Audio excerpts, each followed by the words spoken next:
Hello guys! Tara, kain tayo dito sa Sanggupsal. Dito lang to sa Batangas sa Greenwell Sangyup Korean Restaurant.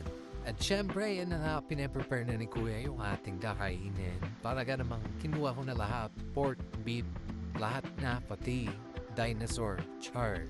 Para naman dire-diretso yung kain natin dito, in-order ko na nga lahat.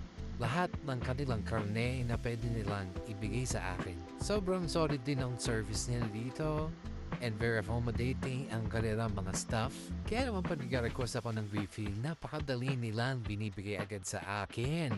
Dito lang naman ako kumain ng sangyup. Pinabalot ko na naman sa lettuce tapos siyadaw daw ko sa cheese. And yun, let's go! Ang sarap ng kain ko for tonight.